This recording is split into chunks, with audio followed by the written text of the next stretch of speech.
Kasi galit na galit siya, all caps. Sabi niya, ay wow ka. Bakit umunlad bang Pilipinas nung si Cory yung president? Sagutin mo nga. Tulungan natin sumagot si ate using the information also found doon sa internet. This is Pinoy Extreme. Let's do this. This is Pinoy Extreme. Sige, isa na naman to sa mga hindi marunong mag-research. Mahilig mag-comment pero hindi marunong mag-research. Sa panahon na napakadali ng mag-check ng information, mas pinipili nyo ang maniwala sa mga unverified information at fake news. Pwede na rin masabihin sa iyo, hilig mag-content, di marunong mag-research. Grabe na, pangaralan ka agad si kuya. Iba to si ate, mukhang may nalalaman to ah. Check natin. Eto, bibigay ko na sa'yo. Napakadali nito, napakadaling i-verify. Titingnan mo lang talaga, mag-search ka lang talaga sa internet. Mamaya, gagamitin din natin yung sinasuggest niya. Mag-search tayo sa internet. A quick check on the internet, makikita mo kung ano yung GDP growth. Ano ibig sabihin ng GDP? Yan yung production ng bansa. Meron tayong pag-unlad, 3.4%. At higit pa dyan, sa buong termino ni Corazon Aquino, nagkaroon ng increase ang GDP. I agree dun sa mga sinabi niya na yung GDP is isa sa mga signs na umuunlad yung bansa kasi yung pag-produce natin ng iba't ibang produkto tumataas din. Pero ang hindi niya pinakita dito is yung average GDP growth ni Marcos nung panahon niya.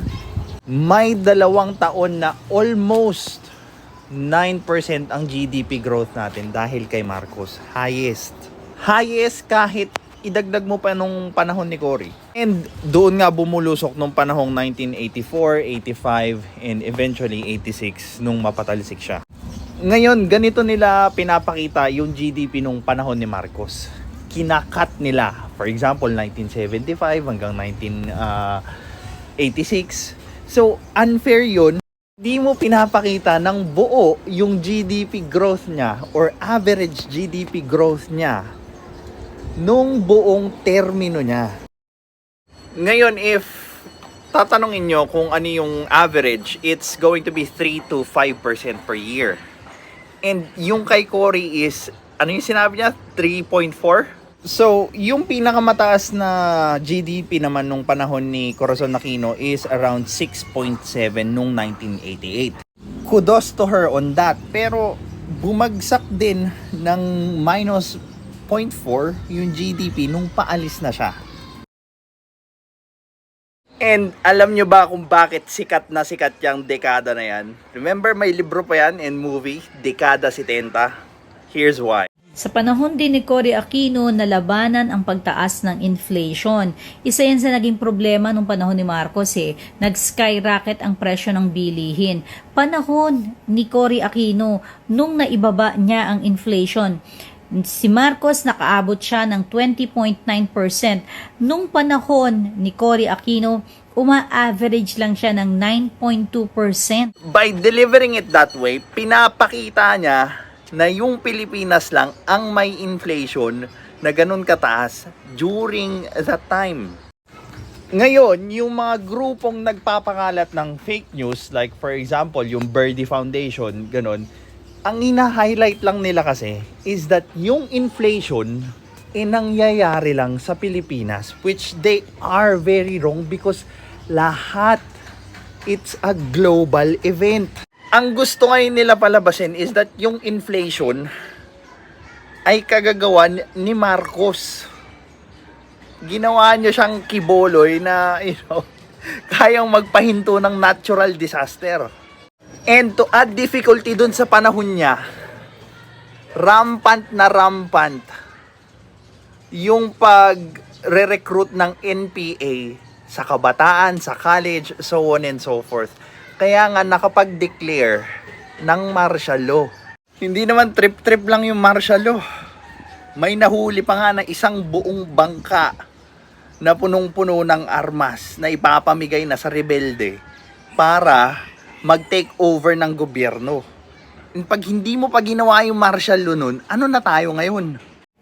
So, ang laki ng difference, ang laki ng difference. Kasi, even nung panahon ni Marcos, nung 1984, 50% ang ating inflation rate. Anong ibig sabihin nun? Ganun kalaki ang presyo ng bilihin. Ganun katataas ang presyo ng bilihin. Naibaba yan ni Cory Aquino. Ginawahan yung santo si Cory. Hindi si Cory Aquino ang nagtapos ng inflation. It's a combination of actions ng mga bansa na under sa inflation. Yung mga bangko sentral noon, inayos nila yung mga policy nila, yung mga langis, bumaba yung presyo, yung supply or yung production versus the cost of producing bumaba. So yun yung ginawa nung overall ng mundo, hindi lang ni Cory. Wag nyong ipasa lahat yung credit kay Cory dahil lahat gumawa ng ganun. O ito pa, yung Lolo Marcos nyo, mahilig mangutang yan, di ba? Kita naman natin kung gaano lumobo, halos 28 billion by the end of his administration. May idea kaya siya kung gaano kalaki yung utang ngayon ng Japan? Sila yung number 1 na may pinakamalaking utang ngayon sa buong mundo. And yet, nakikita mo bang ginagawang big deal nila yung utang nila? Hindi naman, di ba? Tapos ngayon, sasabihin naman nila, hindi naman kasi ginamit sa tama or binulsa lang nila. That is a claim that you need to prove in court. Hindi sa kalsada. Hindi katulad no resource person ng Manibela. Preba ba kayo na malaki ang korupsyon sa LTFRB? Wala, Your Honor. Opinion ko lamang po yun. Hindi ko ba alam bakit gustong-gusto ng mga Pilipino yung matatapang lang mag-akusa pero wala namang maipakitang ebidensya. Alam mo yung kahit magsisigaw sila doon sa kalsada, kung wala naman silang maipakitang ebidensya, anong silbi ng pagsisisigaw nila? Wala, para lang maghakot ng magagalit, ganun. Merong porsyong nabayaran dyan si Cory Aquino, nakapagbayad si Cory Aquino sa utang na ginawa ni Ferdinand Marcos. Ganon din naman yung ginagawa ng current government natin ngayon. Binabayaran niya rin yung utang ng previous administration kasi hindi mo pwedeng, hindi naman ako umutang yan eh. Iisa lang tayo, iisa lang yung identity natin. Siguro ang takeaway na dito is to give credit where it is due. Hindi ko sasabihin walang nagawang masama si Marcos. Pero hindi ko rin pwedeng i-deny kung ano yung totoong nangyari noong panahon niya. It's there.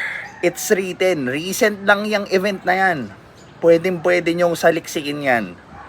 Huwag kayong magstay doon sa mga sources nyo na halatang may partisanship doon sa kabilang kampo.